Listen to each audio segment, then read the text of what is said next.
요즘에 텔레비전에 군산에 대한 방송이 가끔 나옵니다. 특별히 젊은 사람들이 많이 군산에 오는 것 같아요. 그래서 군산의 시간 여행, 그래서 여기저기가 개발이 되고 또 음식점도 소개가 됩니다. 또 언젠가 몇 년 전인데 돌솥밥집이 나왔어요. 그래서 저는 한 번도 안 간 돌솥밥집인데 뭐 관광버스가 되고 사람들이 많이 거기 가고 너무너무 맛있대요.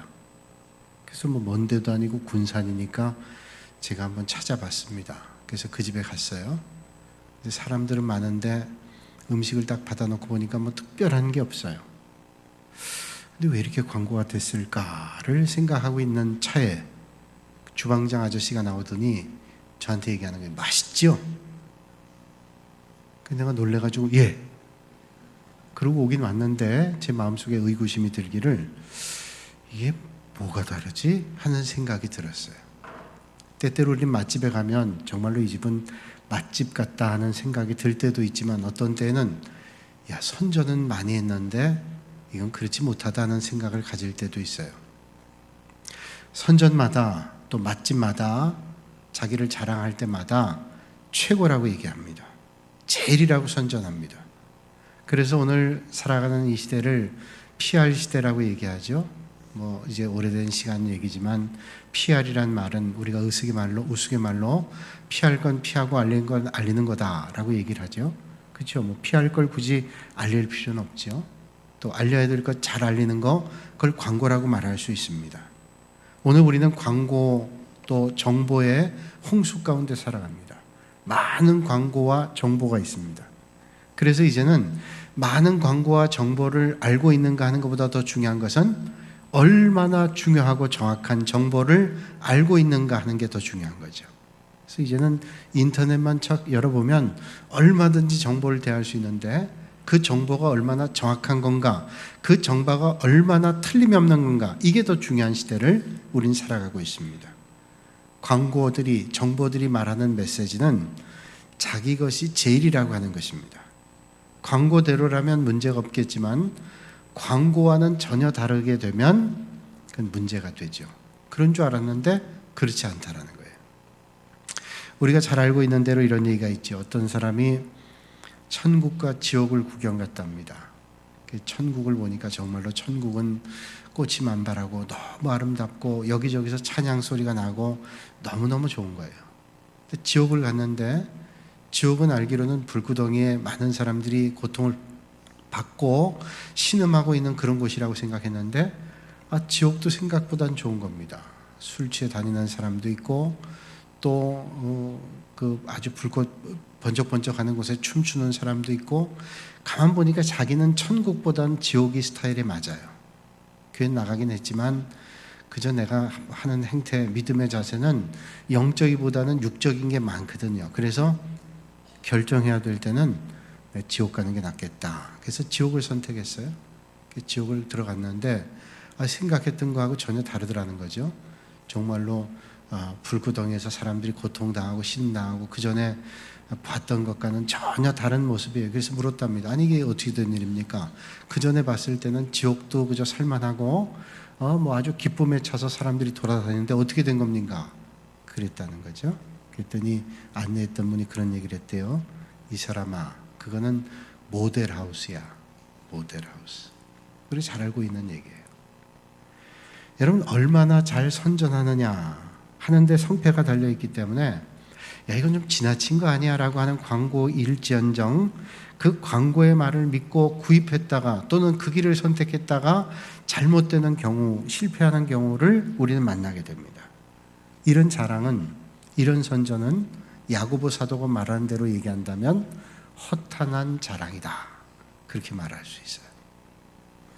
야고보서 4장 16절에 이제도 너희가 허탄한 자랑을 하니 그러한 자랑은 다 악한 것이니라.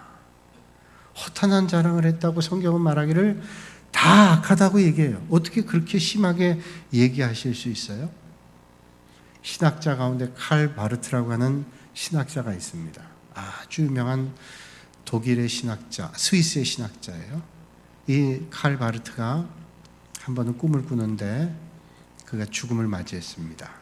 그래서 천국을 향해 가는데 천국을 갈 때 자기가 평생 동안 저술한 신학 저서와 논문들을 수레에 끌고 들어갑니다. 그때 입구에서 베드로가 입구를 막아요. 그러면서 당신은 들어갈 수 있지만 이 수레는 가져갈 수 없습니다. 막는 거예요. 그래서 아니 어떻게 제가 평생 동안 쓴 신학 서적이고 논문인데 이게 천국에도 필요할 겁니다. 근데 왜 막으세요? 그랬더니 베드로가 아주 단호한 말로 당신은 예수 그리스도를 믿어 천국 갈 수 있지만 이 신학 논문과 저술은 필요가 없습니다. 오직 하나님의 나라에는 하나님의 말씀만 있으면 돼요. 하나님의 말씀 외의 것들 필요 없습니다. 오직 하나님의 말씀만이면 됩니다. 그리고 칼바르트가 잠에서 깼어요. 그리고 그가 깊이 생각했습니다. 그렇지, 오직 주님의 말씀. 그래서 칼바르트의 아주 유명한 신학적 저술 가운데 로마서 1판이라는 것과 로마서 2판이라고 하는 게 있는데 1판을 쓰고 난 다음에 2판은 신학적인 논지가 상당히 달라졌어요. 그가 그 꿈에서 그 주님의 말씀을 경험하고 난 다음에 달라지게 됐어요. 우리 주변에는 허탄한 자랑을 많이 보게 됩니다. 자랑할 수 없는 것들을 자랑하게 되는 걸 보게 되죠. 고린도에선 말하기를 고린도서에 사람을 자랑하지 말라 말씀하고 있습니다. 사람은 결단코 자랑거리가 되지 못한다고 하는 것이죠. 고린도전서 1장 31절에 말씀하기를 자랑하는 자는 주 안에서 자랑하라 말씀하고 있습니다. 오늘 우리가 정말로 이 땅에 살면서 자랑해야 될 것들은 어떤 것인지 오늘 말씀을 통해서 함께 은혜 나누며 오직 자랑해야 될 것들을 자랑하실 수 있기를 주님의 이름으로 축원합니다. 그렇다면 허탄한 자랑이라고 하는 게 뭘까요? 허탄한 자랑, 쓸모없는 자랑이죠. 중국의 요동이라는 데 돼지를 키우는 사람이 있는데 요동에는 돼지 새끼가 다 검은색입니다. 근데 하루는 흰색 돼지가 나왔어요. 얼마나 놀랍든지 이건 평소에 볼 수 없는 돼지이기 때문에 왕에게 진상해야 되겠다. 그래서 그 흰 돼지를 가지고 왕에게 갑니다. 가다가 강동이라는 지방을 갔는데 강동 지방의 돼지는 다 흰색 돼지였어요. 검은색 돼지만 나는 곳에 요동의 흰색 돼지는 특별했지만 강동 지방에는 모두 다 흰색 돼지라 자기가 가져간 돼지가 별로 특별할 게 없었습니다. 그래서 왕에게 진상하는 걸 포기했어요. 그래서 요동돼지란 말이 나오는데 요동돼지란 말은 특별할 것이 없는 것을 착각해서 특별하게 생각하는 거, 그게 바로 요동돼지란 말이에요. 별거 아닌 거 자랑하는 것을 요동돼지란 말로 합니다. 허탄한 자랑은 아무것도 아닌 걸 자랑하는 거예요.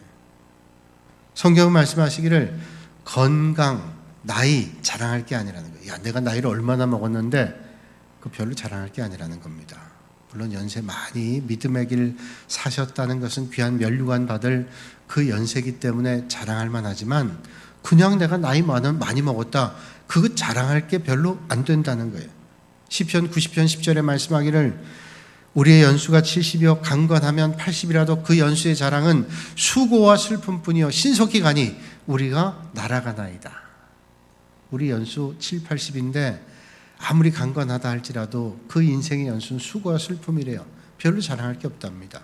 그 인생도 신속히 가는데 얼마나 빨리 가는지 날아갈 정도라는 겁니다.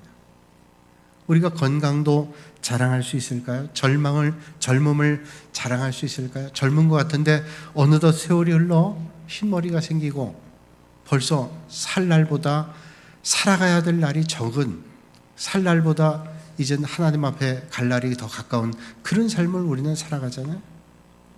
그래서 시편 90편에 말씀합니다. 주의 목전에는 천년이 지나간 어제 같으며 밤의 한 경점 같을 뿐입니다. 천년 같은, 주의 목전은 천년 같은 그 날들이 주님 앞에서는 한 날, 잠깐이라는. 무하마드 알리라고 하는 권투 선수가 있습니다. 예전에 아주 날리던 그런 선수였습니다. 세계 챔피언, 그것도 헤비급 챔피언을 무려 3번씩이나 했던 사람. 조 프레이저에게 한번 지기도 했지만 그 다음에 다시 그 챔피언을 다시 땄던 사람. 3번씩이나. 그것도 헤비급을 세계에서 3번 딴 사람. 그의 통산 전적이 61전 56승 5패입니다. 5번 졌지만 5번 졌던 사람에게 또 이겼어요. 아주 대단한 전적이에요. 그는 그런 말을 했죠. 나비처럼 날아서 벌같이 쏜다. 그러니까 헤비급이면 체급이 많이 나가는, 체중이 많이 나가는 체급인데, 그런데도 나름대로 날렵하게 권투했던 사람이에요. 정말로 그를 이길 만한 사람이 없다고 할 정도로 최고의 챔피언이었습니다. 그런 사람이 1984년에 파킨슨병에 걸려서 2016년에 세상을 떠날 때까지 32년 동안을 파킨슨병을 앓았어요. 그렇게 건강할 줄로만 알던 선수가, 세계 최강의 선수가 32년을 파킨슨병으로 앓고 세상을 얼마 전에 떠났어요. 건강, 누구도 자랑할 수 없어요. 나 지금 건강하니까 건강하게 살아갈 수 있다. 아무도 자랑할 수 없어요. 아무리 건강하고 아무리 견고하다 할지라도 성경이 말씀한 대로 잠깐 보이다 없어지는 안개와 같다고 말씀해요. 잠깐 있다 없어지는. 그렇다면 우리가 가지고 있는 물질은 자랑할 만할까요? 어떤 사람은 생각하기를 평생 한 30억만 모아놓으면 그 30억이 돈에 돈을 나서 평생을 먹고 산대요. 정말로 그럴 수 있을까요? 사람들은 물질을 자랑합니다. 그래서 물질의 가치를 둬요. 난 부자가 될 거야. 나쁜 꿈은 아니겠죠. 그러나 그게 인생의 최고의 목표라는 데는 문제가 있어요. 그래서 물질을 자랑합니다. 성경의 히스기야 왕은 하나님 앞에 기도해서 그의 생명을 연장받았는데 하나님 은혜 베풀어 주셔서 그의 깊은 병을 치료받게 됐습니다. 주변에 나라에 있던 바벨론 왕이 그 소식을 듣고 사신을 보냅니다. 선물을 보내면서 축하합니다. 죽을 병에서 나서 축하합니다. 사신을 보내니 병 낫고 사신까지 맞이하는 히스기야 왕이 얼마나 마음에 기쁨이 있었던지 그 사신을 융숭하게 대접합니다. 먹을 걸 대접하고 며칠을 정말로 극진하게 대접해요. 그리고 궁정에 이것저것을 다 보여줍니다. 또 심지어는 보이지 말아야 될 것 다 보여주는데 그 왕궁의 보물창고까지 보여주는 거예요. 그걸 보여주면서 자랑했어요. 우리가 이렇게 부유하다라고 하는 자랑을 했습니다. 그러니까 바벨론 신하가 대단하다고 칭찬하고 돌아갔습니다. 그리고 이사야 선지자가 히스기야 왕에게 나왔어요. 임금님, 누가 왔습니까? 바벨론 사신이 왔다 갔다고. 내 병나음을 축하해 줬노라고. 근데 어디를 그렇게 데리고 다니셨어요? 이것저것 다 구경시켜주고 특별히 보물창고를 보여줬는데 아주 칭찬하더라고. 그러니까 이사야 선지자가 말하죠. 임금님, 큰일 났습니다. 큰 실수를 하셨어요. 그들이 모든 보물을 보고 갔으니 틀림없이 다시 돌아와서 그 보물을 빼앗으려고 할 겁니다. 아닌 게 아니라 얼마 지나지 않아서 바벨론이 큰 힘을 갖게 될 때 전열을 정비하고 히스기야에게 쳐들어와서 보물을 다 빼앗아 갔어요.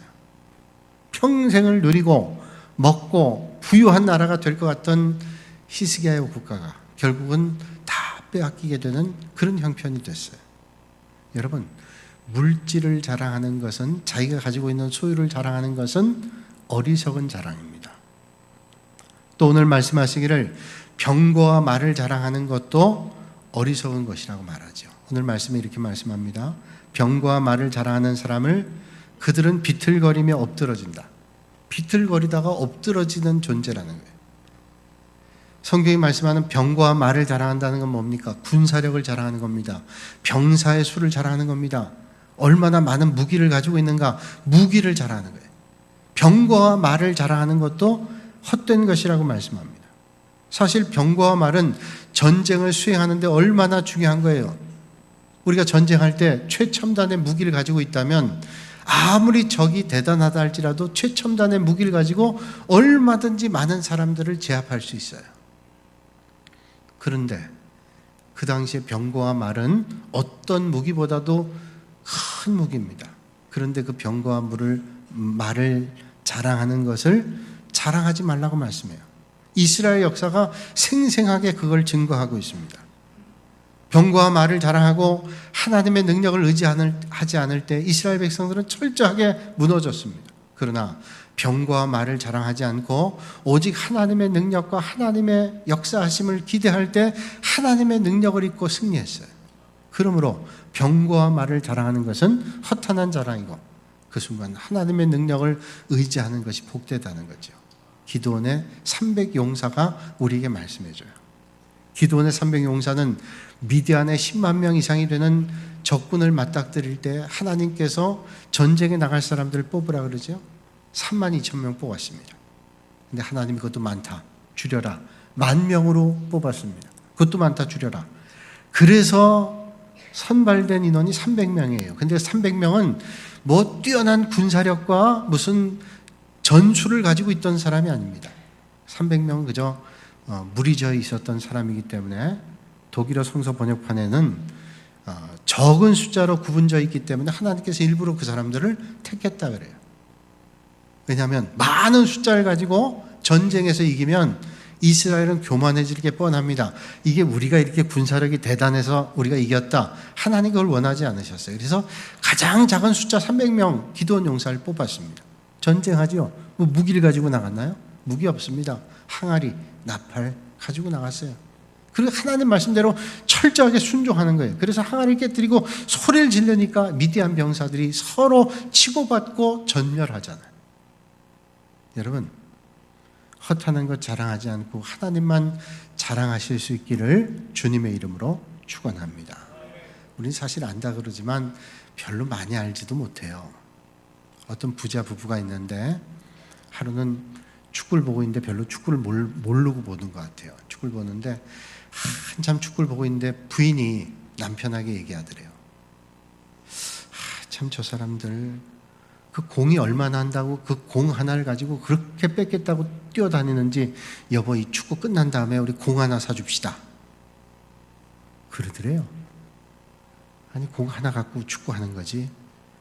여러분 그거 잘 모르잖아요. 우리는 세상에서 지혜가 있으면 다라고 생각해요. 그런데 하나님이 주시지 않은 지혜는 아무리 뛰어난 것 같아도 쓸모가 없습니다. 누구보다 지혜가 많았던 솔로몬이 말하기를 지나치게 지혜자가 되지 말래. 지나치게. 하나님보다 앞선 지혜가 아닐 수 있다는 거예요. 머리가 좋다고 우리는 다 좋은 게 아닙니다. 머리가 좋아도 하나님을 떠난 머리는 하는 일마다 잘못된 길을 가요. 구덩이를 파놓고 남을 빠지게 하는데 자기가 빠져요. 이게 머리 좋은 사람들이 하는 거예요. 하나님을 떠난 머리는 올바른 머리가 되질 못합니다. 과학자들은 말하기를 머리가 지나치게 좋은 사람들이 정신질환도 있답니다. 보통 사람 아니고 IQ가 170이 넘는 천재들을 얘기하죠. 그런 문제들이 있을 수 있다 그래요. 솔로몬은 전도서 1장 18절에 말씀하기를 지혜가 많으면 번뇌도 많으니 지식을 더하는 자는 근심을 더하느니라. 지식이 많은데 근심도 많다는 거예요. 그러면 권세는 자랑만 합니까? 권세? 100일 꽃이 붉다고 그런 권세를 가지고 있다고 자랑할 만할까요? 우리는 당장 보고 있어요. 권세 있는 사람이 그 하늘을 찌르는 권세를 가지고 있다 할지라도 그 권세가 영원히 가질 않아요. 역사를 봐도 세계의 역사를 봐도 권세를 가지고 있는 사람들이 영원하도록 권세가 있는 사람은 없어요. 로마의 권세자들이 그리스도인들을 핍박하고 예수 믿는 사람들을 감옥에 가두고 죽이고 했지만 그들은 다 세상을 떠났지만 아직도 기독교 신앙은 지금도 영원히 믿음의 역사를 이루고 있단 말이에요. 권세도 영원하지 못합니다. 영원한 권세는 하나도 없어요. 하나님 주시는 권세가 없이는 우린 살아갈 수 없는 존재라는 거죠. 가끔 비행기가 결항되면 특별기가 나오기 전에는 그저 기존 비행기를 타야 되는데 미국의 어떤 공항에 비행기가 결항이 돼서 사람들이 이제 우왕좌왕하는 거예요. 그래서 특별편을 만들기 전에는 줄을 서서 대기를 하거나 빈자리에 앉아야 되는데 급한 사람들이 있죠. 서로 표를 달라고 하는데 줄 수가 없잖아요. 줄 서 있는데 어떤 사람이 아마 정치적 거물이었던 모양이에요. 안내 데스크에 가서 소리를 지릅니다. 내가 누군 줄 알고 당장 표를 내놓으라고, 그것도 퍼스트 클래스로 내놓으라고 소리를 지르는 거예요. 그러니 그 일을 하고 있던 직원이 마이크를 잡고 이렇게 얘기를 했답니다. 여러분, 이 공항에 계신 여러분 가운데 지금 제 앞에 자기 신원을 모르는 분이 계시는데 내가 누군 줄 알고 그러냐니까 모르는 거 아니에요, 자기가. 그러니까 이분을 좀 알고 있는 사람은 오셔서 이분이 누군지 좀 알려주세요. 세상에 권세를 가지고 있다 할지라도 자기를 몰라요. 이 세상에는 자기를 모르는 사람들이 너무너무 많아요. 사도 바울은 지금까지 자랑으로 여겼던 모든 것들을 배설물로 여겼어요. 그 가지고 있던 게 뭐예요? 좋은 전통, 가문, 그리고 뛰어난 학문, 그리고 로마의 시민권, 이런 것들을 배설물로 여겼대요. 배설물 뭐예요? 똥 오줌처럼 여겼다는, 아무것도 아닌 걸로 여겼대요. 보통 사람들이 좋은 가문을 가지고, 전통을 가지고, 그리고 또 좋은 학문적 실력을 가지고, 그리고 그 당시 로마 시민권 가진다는 건 보통 일 아니죠. 여러분, 요즘에도 미국 시민권 갖기 위해서 애쓰는 사람이 있어요. 그래서 이중 국적을 가지고 끝까지 뭐라 그래도 그 자리를 놓치지 않으려고 하는 사람이 있고, 또 아이들을 미국에서 나면 속지주의 원칙에 의해서 미국 시민권을 얻게 되니까 아이를 가지고 미국 가요. 그래서 미국 갈 때 아이 배 부르면 비행기를 잘 안 태웁니다. 미국에 잘 안 받아줘요. 왜? 아이 낳으러 가니까. 그러니까 일찍 가서 거기서 아기를 낳는 거예요. 아기를 낳으면 어떻게 돼요?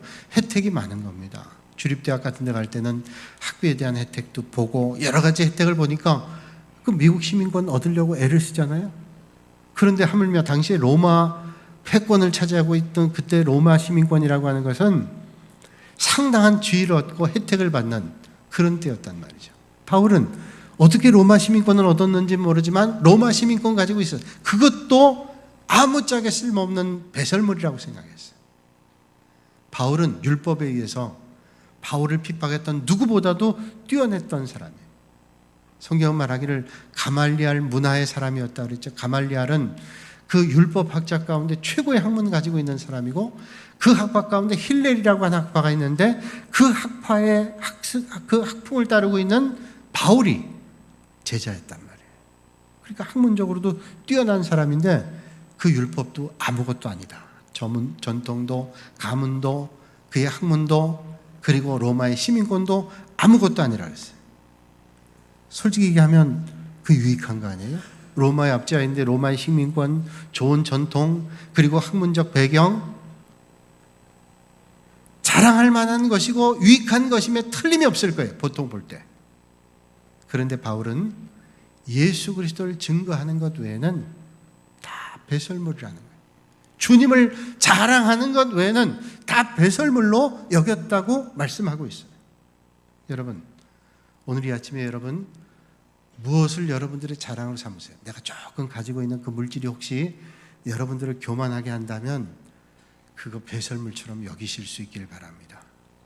여러분들이 조금 가지고 있는 학문적 지식, 조금 더 배운 것 때문에 혹시 교만이 들어오고 있다면 그건 배설물처럼 여기셔야 돼요. 그것이 주님의 십자가를 만나는 걸림돌이 될 수 있어요. 여러분들이 자랑할 만한 어떤 것 가지고 있다 할지라도 바울이 얘기했잖아요. 십자가 외에는, 그리스도 십자가 외에는 다 배설물로 여긴다. 그래서 바울은 평생 4가지 주님의 은혜를 자랑했어요. 첫째는 그의 부끄러운 과거를 자랑했어요. 내가 전에 사울이었을 때 얼마나 예수 믿는 사람들을 핍박했는지 그게 부끄러웠어요. 깨닫고 나니까 너무 부끄러운 거예요. 예수 믿는 사람들을 핍박하고 믿음의 사람들을 정죄하고 이랬던 것들이 너무 부끄러웠습니다. 그래서 예전엔 내가 큰 사람이라 그래서 사울이라고 생각했지만 내가 너무너무 부끄럽고 작은 사람이었구나. 그래서 이름을 바꿨어요. 바울로. 부끄러운 과거, 이게 십자가의 은혜였다라고 하는 것을 자랑해요. 그리고 자신의 연약함 자랑합니다. 바울은 복음을 평생 전하고 결국 복음 전하다 죽었지만 그는 건강한 사람이 아니었습니다. 건강해서 전도여행을 3차례 4차례 가고 그랬던 사람이 아니에요. 성경에 바울이 3번 하나님 앞에 간절히 기도했는데 그게 육신의 질병이라면 안질이나 간질이라 그러죠. 마음의 병일 수도 있어요. 하여튼 틀림없는 것은 그에게 병이 있었어요. 그런데 바울은 그 연약한 것 때문에 오히려 주님의 은혜를 붙잡는다고 하는 것을 고백하죠. 그래서 그는 연약한 것이 하나님의 은혜다라고 고백해요. 여러분, 여러분의 연약함 때문에 십자가의 은혜를 붙잡는 은혜의 사람들이 되시기를 주님의 이름으로 축복합니다. 모든 게 뛰어나고 강건해서 그 때문에 주님 모르는 것보다 내가 연약해서 주님, 내가 주님 붙잡지 않고는 살아갈 수 없어요. 주님 의지하는 게 축복이에요. 오늘 내가 조금 건강이 연약해서 하나님만 바라보고 있다면 그 축복이에요. 건강해서 하나님 은혜 모르고 사는 것보다 조금 내가 부족해서 하나님의 은혜를 붙잡고 사는 게 얼마나 큰 축복인지 몰라요. 그리고 세 번째로, 그는 고난받은 것을 하나님의 은혜라고 얘기했어요. 그는 40에 하나 감한매를 5번 맞아요. 40대 맞으면 사람이 죽는다 그래요, 통상. 그러니까 40에 하나 감한매를 5번이나 맞고, 3번 퇴장당하고, 1번 돌에 맞고, 그리고 여러 가지 죽음에 대한 위협받았어요. 강의 위협, 이방인의 위협, 여러 가지 위협받았습니다. 춥고 배고프고 고통스러운 일들을 당했어요. 그런데 그 모든 것들이 주님의 나라를 위해서 내가 가진 예수님의 흔적이다. 흔적. 그것에 감사했어요. 그리고 그는 마지막으로 십자가의 은혜를 그는 감사했어요. 그에게 가장 중요한 자랑이 뭐냐? 십자가예요. 형편없는 나를, 죽을 수밖에 없는 나를, 도저히 쓰임받을 수 없는 나를 주님께서 십자가의 은혜로 쓰셨다. 그걸 자랑했어요. 사랑하는 여러분, 오늘 시대의 가장 큰 비극이 뭔지 아세요? 하나님을 자랑하지 않고 나를 자랑하는 거예요. 하나님을 자랑하지 않고 사람 자랑하는 거예요. 오늘 이 아침에 하나님만 자랑하실 수 있기를 주님의 이름으로 축원합니다. 오늘 우리는 누구를 자랑하고 살았어요? 어떤 분은 교통사고로 병원에 입원했는데 자랑을 해요. 내가 살았어. 죽을 뻔했는데 살았어. 어떻게 살았냐? 에어백이 터져가지고 나를 살렸어. 오는 사람마다 에어백 자랑하는 거예요. 그 에어백이 나를 살렸어. 죽을 뻔했는데 에어백이 나를 살렸어. 여러분, 하나님이 살려주셨지 에어백이 살려줬어요? 근데 에어백 간증하는 거예요. 여러분, 우리가 죽을 사람인데 뭐 때문에 살았어요?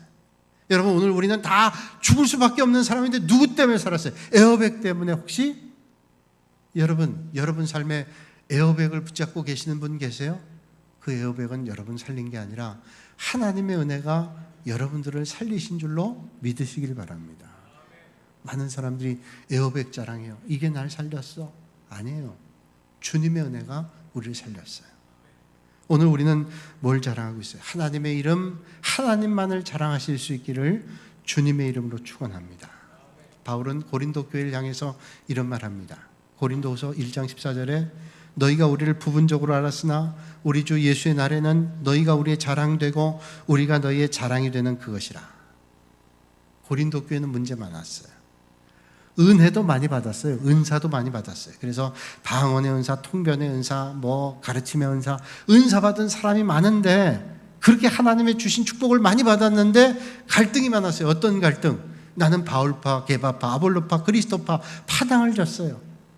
서로 자기들이 뛰어나다는 거예요. 내 은사가 뛰어나다는. 오죽 답답했으면 주님이, 야, 너희들의 은사 자랑하지 마라. 가장 중요한 은사는 그 밑바탕에 사랑이 있어야 돼.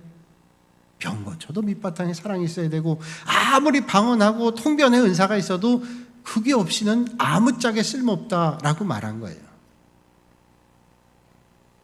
그래서 그 고린도 교회가 갈등이 많았단 말이에요.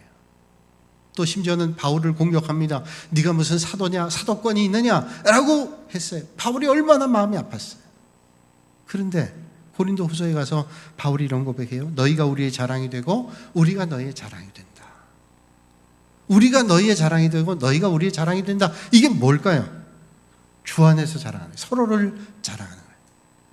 여러분, 누군가를 자랑할 때 어떻게 해야 자랑할 수 있을까요? 여러분들이 누군가를 자랑할 때 뭐 때문에 자랑하는지 아세요? 그 사람이 뛰어나기 때문에? 아니에요. 사랑하면 자랑할 수 있어요. 여러분, 자식들을 자랑하잖아요. 그 자식은 왜 자랑해요? 너무너무 사랑하니까 자랑해요. 자식이 아니고 손주들은 더 사랑한다 그러잖아요. 손주들은 왜 자랑해요? 조금만 걸어도, 조금만 말해도 자랑하고 싶습니다. 왜? 사랑하기 때문에 자랑하는 거예요. 언젠가 저희 어머니가, 오래된 얘기예요, 한 10년 된 것 같아요, 사진을 정리하다가, 옛날 사진을 보면서 정리하다가 이런 말을 했어요. 어느 가정이나 첫 번째 손주가 나면 상당히 예쁩니다. 사랑받습니다. 인물을 떠나서 너무너무 사랑받아요. 뭐 인물이 뭐 필요해요. 너무 사랑스러운 거예요. 또 첫 번째 조카는 너무너무 사랑스럽습니다. 아마 경험해 보셨어요. 첫 번째 조카를 보면 그 조카가 자기 자식처럼 사랑스러워요. 자기 자식이 없을 때 아주 사랑스러운 거예요. 저도 첫 조카를 봤을 때 얼마나 예뻤는지 그냥 너무너무 사랑스럽더라고요. 그래서 제가 저희 집 사람이랑 연애할 때도 걔를 데리고 나갔다고요. 제정신이 아니었어요, 그때는. 왜 그랬는지 모르겠어요. 근데 그 사진을 보면서 저희 어머니가 그러는 거예요. 야, 동네 사람들이 욕했겠다. 왜 욕했을까요? 생각해 보세요. 인물이. 여러분, 왜 자랑해요? 사랑하면 자랑해요. 여러분, 자랑은 사랑함으로 가능한. 오늘 우리가 하나님을 자랑할 수 있는 건 뭐 때문입니까? 주님의 사랑. 그 사랑이 주님을 자랑하게 해 주실 줄로 믿습니다. 여러분, 오늘 우리의 삶은 뭘 자랑해야 될까요? 내가 많은 것 가지고 있는 거, 허탄한 자랑이에요. 내가 뛰어난 능력 있는 거, 내가 얼마나 믿음 생활하는 연조 자랑할 거 아니에요. 오늘 우리가 정말로 자랑해야 될 것은 하나님만 자랑하실 수 있기를 주님의 이름으로 축원합니다. 거룩하신 아버지 하나님, 허탄한 자랑으로 우리가 얼마나 시간을 보내고 세월을 보냈는지 말로 다 할 수 없습니다. 허탄한 자랑하지 않고 예수 그리스도의 십자가 보혈만을 자랑하게 하여 주시옵소서. 예수님의 이름으로 기도하옵나이다. 아멘.